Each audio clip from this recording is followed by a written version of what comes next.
हमारा आज का टॉपिक है फ़ोटोथेरेपी।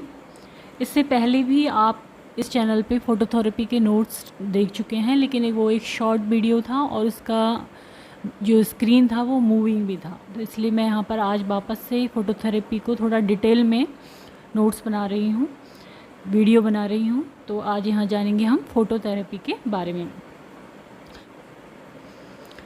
जैसा कि इसके नाम से ही है फ़ोटोथेरेपी, फ़ोटो मीन्स लाइट और थेरेपी मीन्स ट्रीटमेंट। तो इसमें क्या होता है, लाइट के द्वारा ट्रीटमेंट दिया जाता है फोटोथेरेपी में। इज़ ए मेडिकल ट्रीटमेंट, ये एक मेडिकल ट्रीटमेंट है इन विच नेचुरल और आर्टिफिशियल लाइट, नेचुरल हम कह सकते हैं सनलाइट, और आर्टिफिशियल लाइट जो कि एक मशीन में हम जो देखते हैं फोटोथेरेपी मशीन में वो यूज़ करते हैं, is use to improve health condition. जो भी प्रॉब्लम है उसको इम्प्रूव करने के लिए लाइट थेरेपी का यूज़ किया जाता है। तो जैसा कि आप यहाँ पर इस चित्र में देख सकते हैं, ये फोटोथेरेपी मशीन है। यहाँ से लाइट यहाँ पर पड़ती है और यहाँ पर बेबी को लिटाया जाता है और उसकी आइज़ को और जो पेरिनल एरिया होता है उसका, उसको कवर किया जाता है इसमें। Phototherapy is the use of visible light to treat severe jaundice in the neonatal period। तो जो नियोनेटल पीरियड में सीवियर जॉन्डिस होता है, पीलिया जिसको हम बोलते हैं हिंदी में, उसके लिए, उसके उपचार के लिए, उसके ट्रीटमेंट के लिए विजिबल लाइट का यूज़ किया जाता है इसमें। जैसे कि इस चित्र में दिखाया गया है, बेबी के आइज़ को क्लोज़ किया हुआ है, पेरिनल एरिया को क्लोज़ किया हुआ है और ये बच्चा यहाँ पर लेटा हुआ है। एक ये भी है यहाँ पर चित्र जिसमें आप देख सकते हैं phototherapy machine. Phototherapy is also known as light therapy और हेलियोथेरेपी। तो अभी हमने जैसे बोला था कि इसको लाइट थेरेपी भी कहते हैं और दूसरा नाम क्या है, हेलियोथेरेपी। तो ये क्वेश्चंस जो है उसमें आ सकता है किसी भी एग्जामिनेशन में कि फोटोथेरेपी का दूसरा नाम क्या है, हेलियोथेरेपी। फोटोथेरेपी फॉर जॉन्डिस, इसको और क्या क्या बोल सकते हैं हम, phototherapy for jaundice, bilirubin bili light, neonatal care bili light and newborn care bili light, क्योंकि इसमें जो बिली ब्लैंकेट है वो भी ऐसे फोटोथेरेपी की तरह यूज होते हैं। Treatment could involve fluorescent light bulb, halogen lights, sunlight और light emitting diodes, LEDs.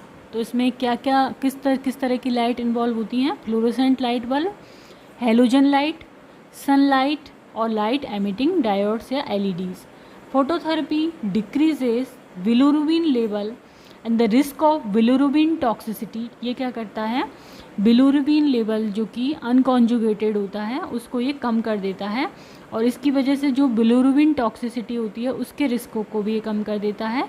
By converting, ये क्या करता है, लिपिड सॉल्यूबल, जो अनकॉन्जुगेटेड बिलिरुबिन है जो कि लिपिड सॉल्यूबल होता है, लिपिड में सॉल्यूबल होता है, वो उसको कन्वर्ट कर देता है किस में, less toxic water soluble structural and configurational isomers which are easily excreted without hepatic conjugation.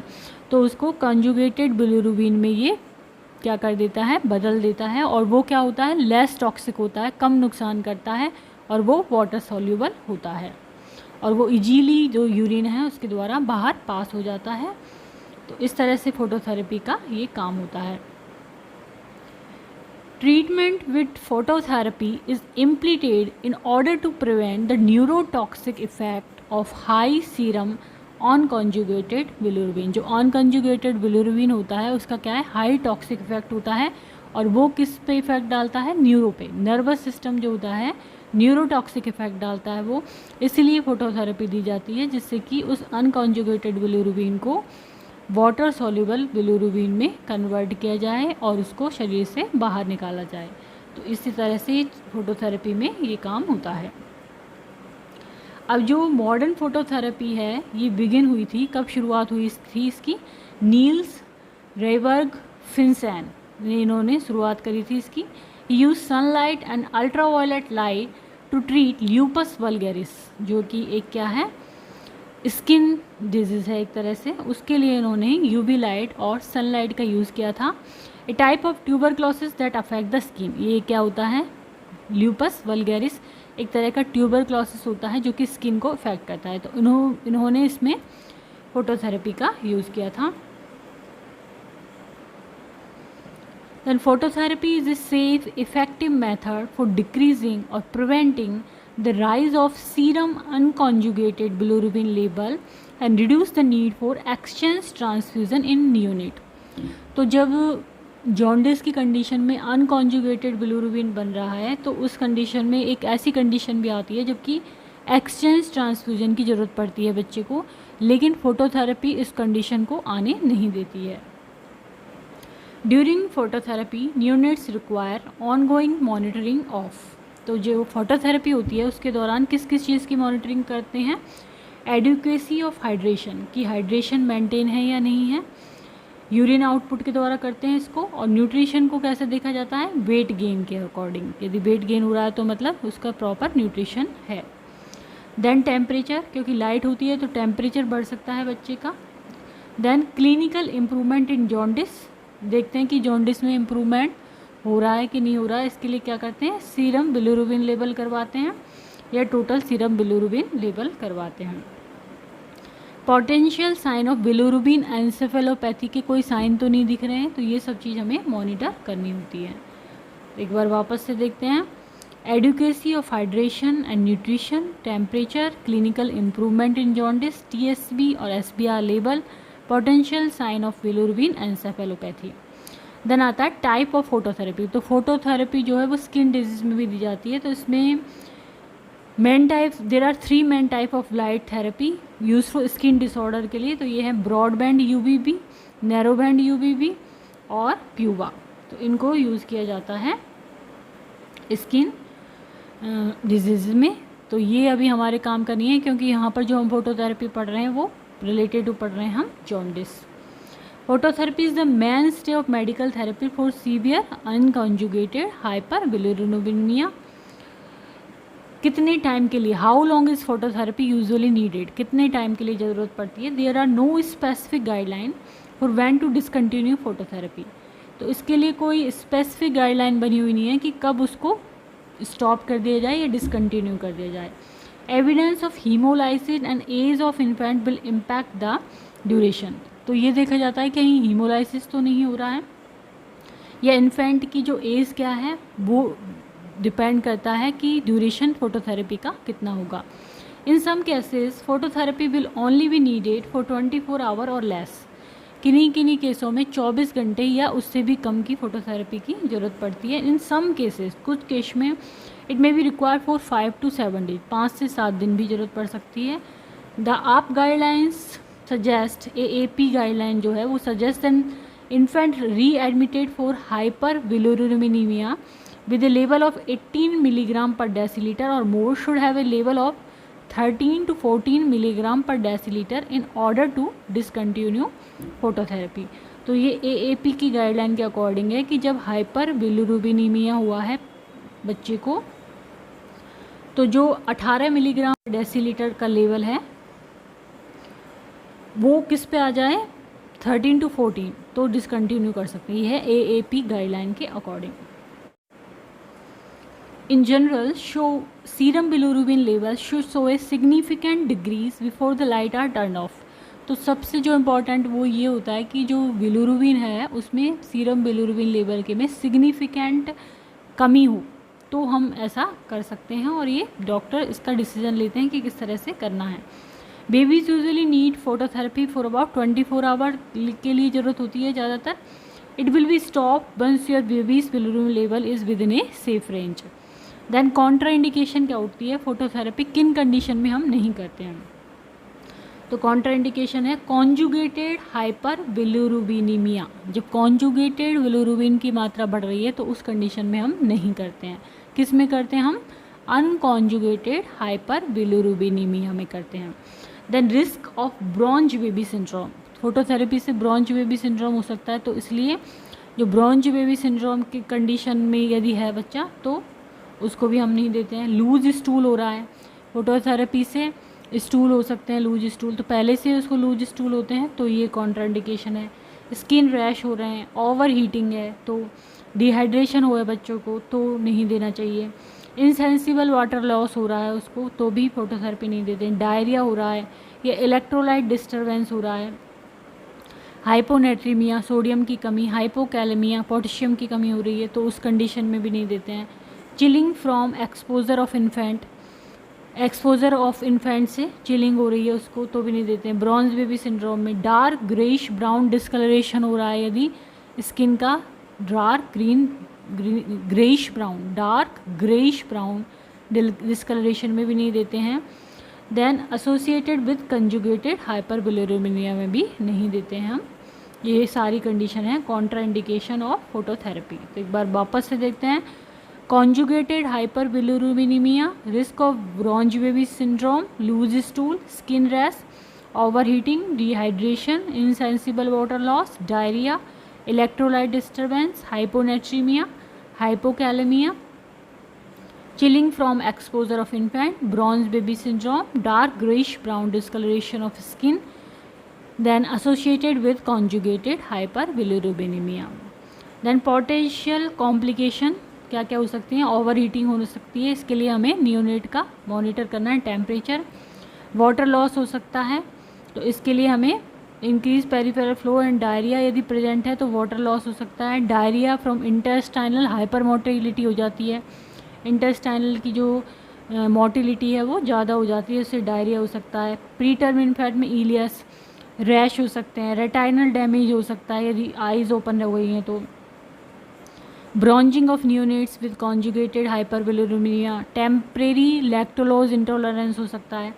Then हम पढ़ेंगे नर्सिंग मैनेजमेंट। तो इसमें हम क्या क्या करेंगे नर्सिंग मैनेजमेंट पे, न्यूट्रिशन पे स्पेशली ध्यान देंगे कि जो बच्चा फोटोथेरेपी पे है उसको ब्रेस्ट फीडिंग बहुत ही ज़्यादा इंपॉर्टेंट होती है जिससे कि उसका हाइड्रेशन मेंटेन रहे और न्यूट्रिशन भी मेंटेन रहे। Breast feed babies who require phototherapy should continue to breast feed unless clinically contraindicated नहीं हो तो उनको ब्रेस्ट फीड देते हैं due to other pathology. The neonates sucking attachment and mother's milk supply should be monitored, ये सारी चीज़ें monitor करनी है। Then neonates who are receiving enteral feeds of EVM और इन्फेंट फार्मूला ले रहा है तो उसको वो कंटिन्यू करना चाहिए, should continue to do so. The total fluid intake TFI for a 24-hour period में need to be increase by at least 10% to account for insensible fluid loss when a neonate is receiving phototherapy. However, this should be guided by hydration status and electrolyte monitoring. तो जो normally बच्चा fluid intake ले रहा है तो उसके बजाय जो टोटल फ्लूइड इनटेक है 24 आवर के लिए वो 10% इंक्रीज़ कर देना चाहिए और ये डॉक्टर की सलाह पर ही करें जिससे कि इनसेंसिबल जो फ्लूइड लॉस है उसको कॉप अप किया जा सके। और क्योंकि नियोनेट फोटोथेरेपी पे होता है तो इनसेंसिबल वाटर लॉस होता है लाइट थेरेपी की वजह से। और इसके अलावा इसको और किस चीज़ से गाइड करना चाहिए, किस हिसाब से उसको फ्लूइड को बैलेंस करना चाहिए कि उसका हाइड्रेशन स्टेटस क्या है और इलेक्ट्रोलाइट मॉनिटरिंग में क्या उसके इलेक्ट्रोलाइट्स का लेवल आ रहा है उसके अकॉर्डिंग होना चाहिए।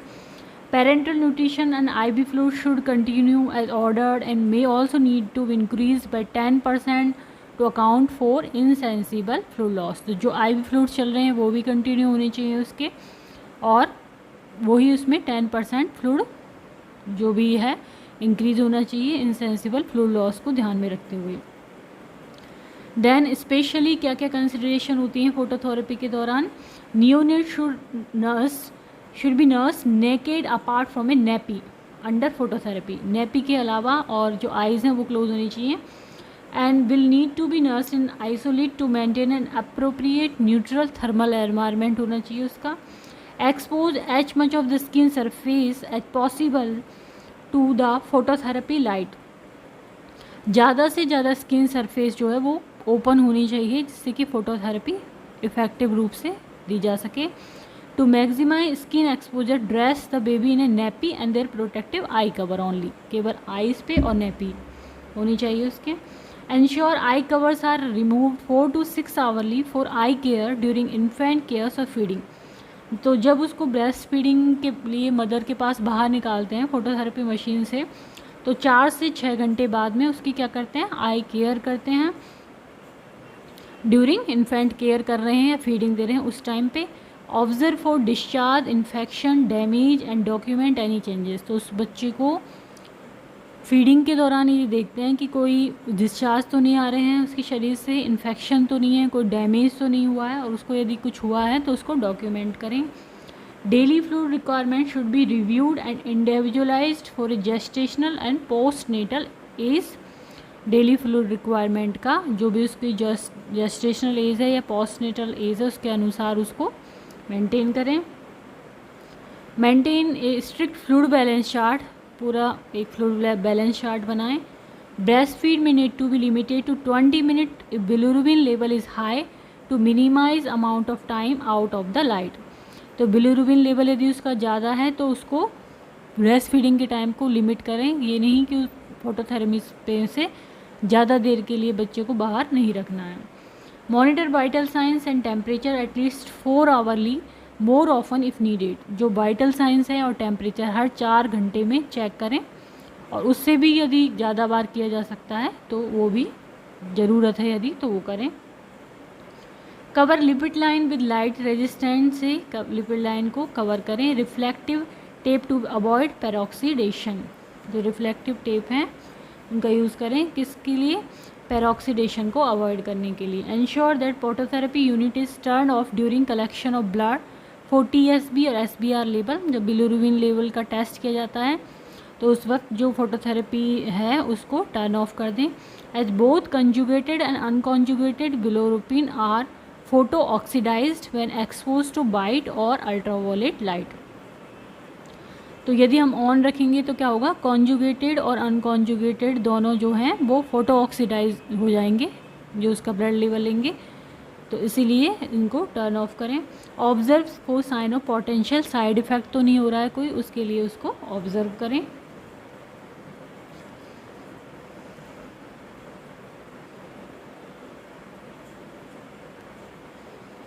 तो आज का हमारा टॉपिक था फोटोथेरेपी। यदि वीडियो आपको पसंद आता है तो इसको लाइक करें, चैनल को सब्सक्राइब करें, कमेंट करें एंड शेयर करें। Thank you.